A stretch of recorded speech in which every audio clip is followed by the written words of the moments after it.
guys, welcome back.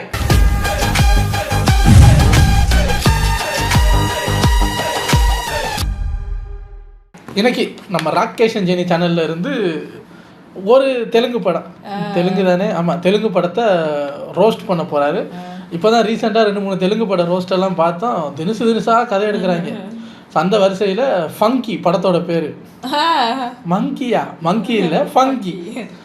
So funky தான் பார்க்க போகிறோம். இதில் டைட்டிலேயே காயாடு லோகர்னு தான் போட்டிருக்காருன்னா அந்த ஹீரோ அவங்க தான் இதில் ஹீரோயின்.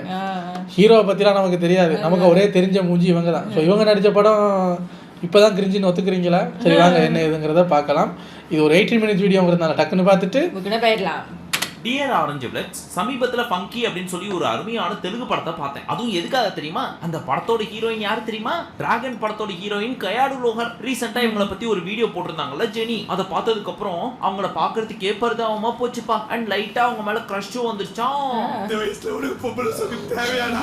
உங்களுக்காகவே இந்த படத்தை பார்ப்போம்னு உட்காந்து பார்த்தா என்ன ஆயிஷாட்டியம் பண்ணி வச்சிருக்காங்க தெரியுமா? அதுவே ஒரு காமெடி படம் தான், இருந்தாலும் கொஞ்சம் லாஜிக் வேணாமா? அப்படி யாரு அந்த டைரக்டர்னு எடுத்து பார்த்தா அப்புறம் தான் தெரியுது, தெலுங்குல இருந்து ஒரு டைரக்டர் கிளம்பி வந்து சிவகார்த்திகேயனை வச்சு பிரின்ஸ்னு ஒரு படம் எடுத்தாரு தெரியுமா? கேவி அனுதீப். அவர் தான் இந்த படத்தோட டைரக்டர். ரெண்டு படம் பண்ணிட்டு இருக்கேன், அதுல இவரு தான் டைரக்டர்.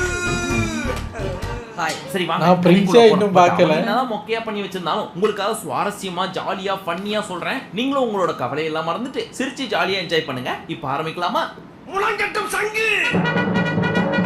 ஒரு ஊர்ல ஒரு டைரக்டர் இருக்காரு. அந்த பீஸும் பயங்கரமான ஊழவுதார். அவர் தான் நம்ம ஹீரோ. அதே ஊர்ல ஒரு ப்ரொடியூசர் இருக்காரு. அவரோட பேனர்ல ஒரு படம் போயிட்டு இருக்கு. அந்த படத்தோட டைரக்டர் தான் நம்ம ஹீரோ. இவர் பேரு கோமல். கமல் கேள்விப்பட்டிருப்போம், அதனால கோமல் அப்படின்னு உங்களுக்கு வர்ற அதே டவுட் எனக்கும் வந்துச்சு. அப்புறம் இந்த டைரக்டர் யாருன்னு தெரிஞ்சதுக்கு அப்புறம் தான் இந்த ஆளு ஒரு கோளாறு பிடிச்ச ஆளு, அதுக்காக தான் பேரையும் கோமல்னு கோளாரா வச்சிருக்கான் அப்படின்றது.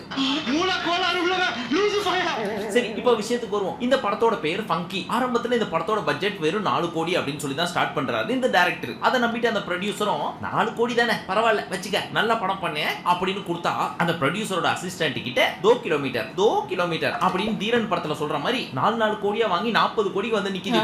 போய் அந்த ப்ரொடியூசரோட அசிஸ்டன்ட் ப்ரொடியூசர்ட்ட சொல்ல அவருக்கு பொசுக்குன்னு ஹார்ட் அட்டாக் வந்துருச்சு. அதுல முக்கியமான காரணம் 40 கோடி போனது கிடையாது. 40 கோடியும் கொடுத்து படத்தை இன்னமும் முடிக்கல. பேலன்ஸை முடிக்கிறதுக்கு இன்னும் 4 கோடி வேணும்னு மறுபடியும் முதல்ல இருந்து ஆரம்பிக்கிறான். அப்ப ஹார்ட் அட்டாக் வருமா இல்லையா?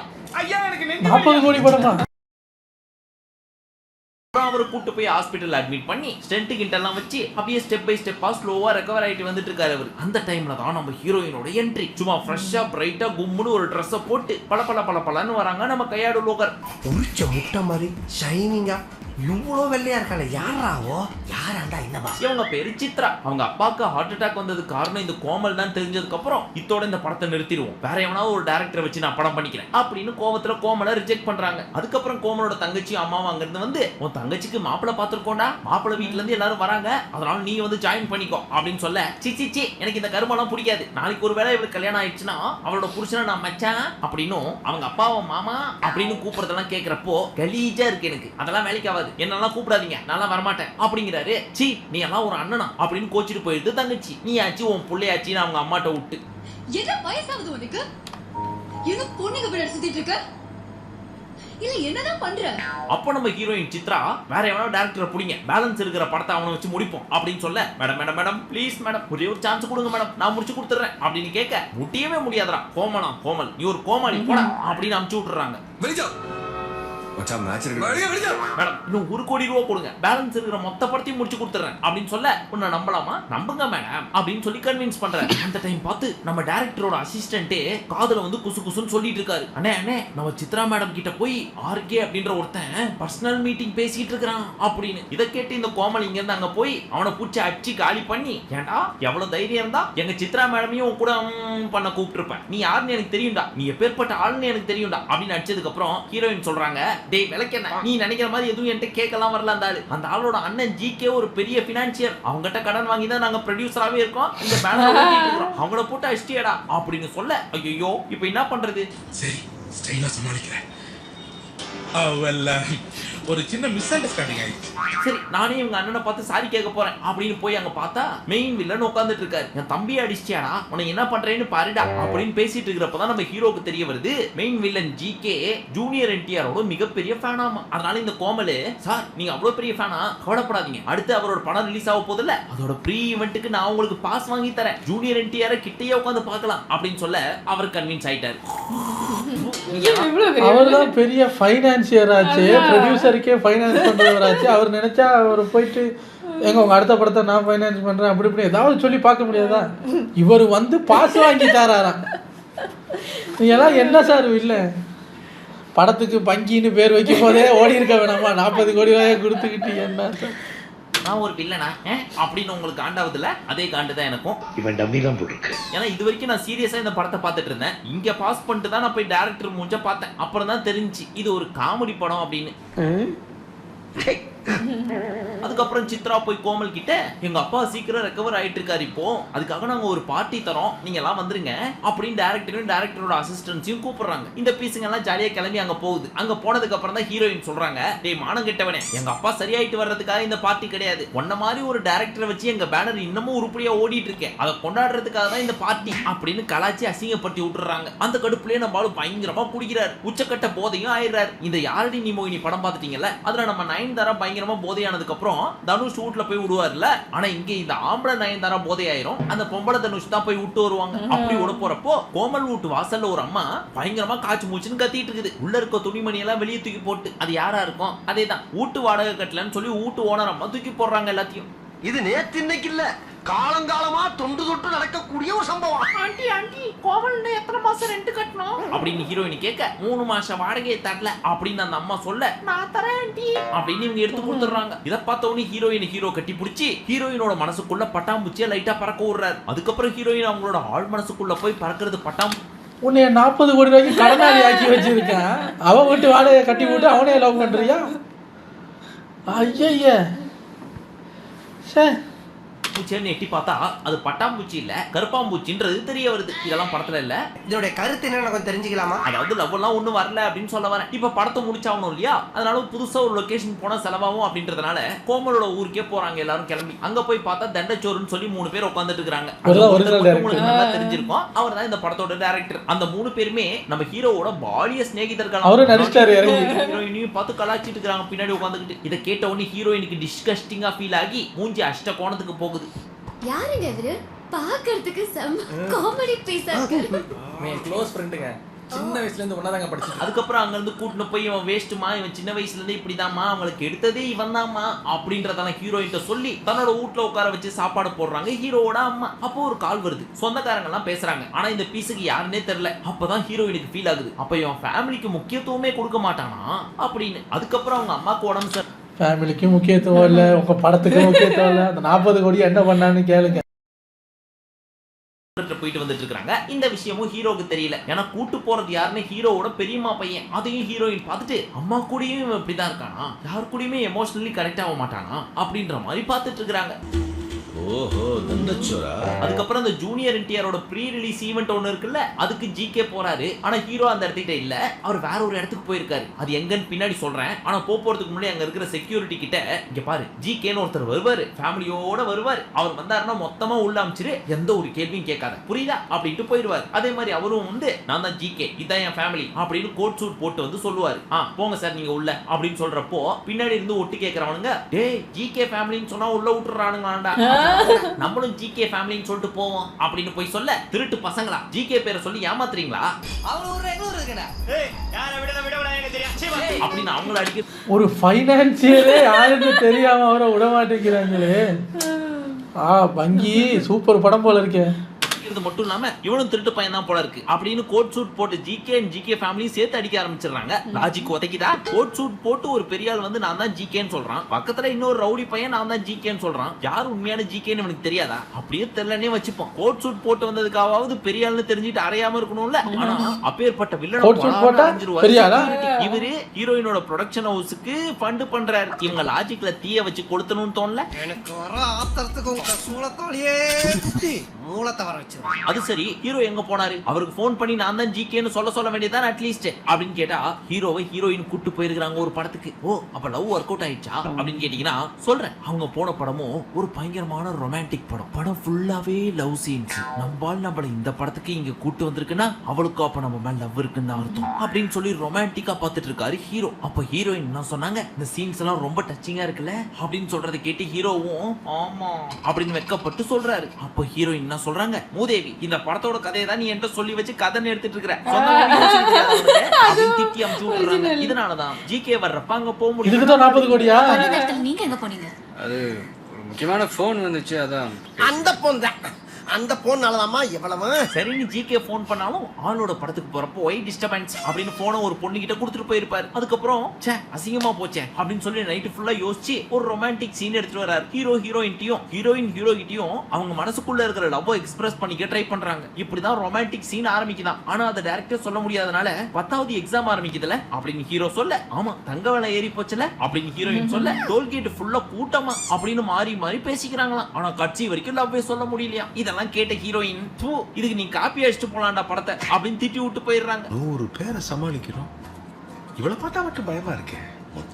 அதுக்கப்புறம் ஒரு ஷூட்டிங் ஸ்பாட்ல சித்ரா மேடம் நான் உங்களுக்காக ஒரு ரெக்கார்டிங் அமைச்சிருக்கேன், அது பயங்கர ரொமான்டிக் சீன், அதை மட்டும் மறக்காம கேளுங்க அப்படின்னு ஒரு ரெக்கார்டிங் அமைச்சு விடுறாரு இவரு. அது என்னன்னு கேட்கறதுக்காக கேரவன் குள்ள போறாங்க ஹீரோயின். சரின்னு ஃபைல ஓபன் பண்ணி பார்த்தா அதுல இவர் என்ன சொல்லிட்டு இருக்காரு, இவங்க அப்பா இருக்கானே கண்ட இடத்துல காசு செலவு பண்ணி லாஸ் ஆயிட்டு என்னாலதான் லாஸ்னு கதை ரெக்கார்டிங் மாத்தி அனுப்பிட்டாரு. அவங்க அப்பனுக்கு உடம்பு சரியில்லைன்னு சொல்லிட்டு பொறுத்தாவமா மூஞ்ச வச்சுக்கிட்டு காரணம் நான் தான் அப்படின்னு என் மேல கேஸ தூக்கி போடுறாங்க. என் படம் மட்டும் ரிலீஸ் ஆகட்டும், சூப்பர் ஹிட் ஆனதுக்கு அப்புறம் நானே ஒரு வீடியோ போடுறேன், அப்பனும் பொண்ணு எவ்வளவு தொல்லை கொடுத்தாங்க அப்படின்னு சொல்லி என்பதுதான் அந்த ரெக்கார்டிங்ல இருந்திருக்கு. இத பார்த்து கடுப்பான ஹீரோயின் கடுப்பாய் வெளில வராங்க. அதுக்கு அப்படியே கொஞ்ச நேரத்துக்கு முன்னாடி போய் பாத்தீங்கன்னு வைங்க, உங்களுக்கு ஒரு முக்கியமான சீன் வச்சிருக்கேன், அது என்னன்னு சொல்ற வரைக்கும் இந்த காருக்குள்ளேயே உட்காருங்க அப்படின்னு ஹீரோயினோட அப்பா ஒரு ஜீப்புக்குள்ள உட்கார வச்சுட்டு வந்துருவாரு. ரொம்ப நேரம் வெயிட் பண்ணி அவரும் பாப்பாரா, இந்த பீஸ் வந்த மாதிரியே தெரியாது. சோ கடுப்பாய் அங்க இருந்து இறங்கி நடந்து வருவாரு. டமால்னு வெடிச்சிரும் அந்த ஜீப்பு. ஏற்கனவே உச்சக்கட்ட கடுப்புல இருக்கிற ஹீரோயின் அப்பாவை கூட்டு போய் கோமல் மேல கம்ப்ளைண்ட் கொடுத்துருவாங்க போலீஸ் ஸ்டேஷன்ல. சோ அங்க இருந்து போலீஸ் போய் கோமலை புடிச்சிட்டு வர இந்த பையபுல என்ன பண்றதுக்கு, சார் என்னோட கதையில உங்களுக்கு பயங்கரமான ஒரு ரோல், என்ன ரோல்பா அப்படின்னு கேட்க, வாட்ச்மேன் ரோல் சார் அப்படின்னு அப்படின்னு குஷி ஆயிட்டு போய் ஜிகேவை அரெஸ்ட் பண்ணி கூட்டு வந்துடுறாரு. அவன் அந்த ஒரு பாவமே பண்ணலையா, ஒரு பாசு தானே கேட்டா, அந்த பைனான்சியல் இருந்தாலும் இந்த ஆள் இப்ப நீங்க எடுத்துட்டு இருக்கீங்களே படம், அதோட பைனான்சியரா இருந்தாலும் ஐயா யோ கம்ப்ளைண்ட் கொடுத்தது இவன் மேல, எதுக்கே ஜிகேவை கூட்டு வந்த அப்படின்னு கேட்க, அவன் தான் ஜீப்ல பாம்பு வச்சிருக்கான், அதனால அவனை தான் அரெஸ்ட் பண்ணணும் அப்படின்னு தூக்கி உள்ள போட்டுறாங்க. இருந்தாலும் கோமல் மேல இருக்க கடுப்புல மறுபடியும் ஃபர்ஸ்ட்ல இருந்து இவன் கூட படம் பண்ண மாட்டேன், புது டைரக்டரை வச்சு பண்ணிக்கிறேன் அப்படின்னு கோச்சிட்டு உண்மையிலேயே பட்ஜெட்டை கட் பண்ணி ஆகணும் அப்படின்னு சொல்லி கோமல் அவரோட ஸ்கூல் அண்ட் காலேஜ் ஃப்ரெண்ட்ஸ் எல்லாம் கூப்பிட்டு, நான் ஒரு படம் பண்றேன், அந்த படத்துல உங்க எல்லாருக்கும் ஒரு முக்கியமான ரோல் கொடுக்க போறேன் அப்படின்னு போன் பண்ணி எல்லாரையும் வர சொல்றாரு. ஆனா வர சொல்றப்போ, டேய் உனக்கு ஒரு பயங்கரமான ரோல் கொடுக்க போறேன்டா, நீ மட்டும் இல்லாம பொண்டாட்டி புள்ள பெரியம்மா சித்தப்பா சித்தி எல்லாரையும் கூட்டுவாங்கடா அப்படின்னு எல்லாருக்கும் போன் அடிச்சு சொல்லிடுறாரு. அவங்களும் வந்துடுறாங்க. கட்சியில பார்த்தா ஜூனியர் ஆர்டிஸ்ட் ரோல். இப்படியே இருக்கிறப்போ திடீர்னு ஒரு செட் ப்ராப்பர்ட்டி அங்க இருந்து தொப்புனி கீழே விழ வருது. அந்த டைம்ல நம்ம ஹீரோ பழைய படத்துல வர்ற மாதிரி ஹீரோயினை காப்பாத்துறேன் அப்படின்னு சொல்லி அவர் முதுகுல வாங்க கையில அடிபட்டு கட்டு. அது செட்டு ப்ராப்பர்ட்டி தானே, ஒரிஜினல் இல்ல. என்னையா நீங்க தெர்மாக்கோல் எல்லாம் பண்ணி வச்சிருப்பீங்க, அது மட்டும் கை உடஞ்சி வச்சா அதே நடிக்க கூப்பிட்டுருக்காரு. ஐயா உண்மையிலே லூசு தான் போல இருக்கே பங்கி போட்டுருவாரு.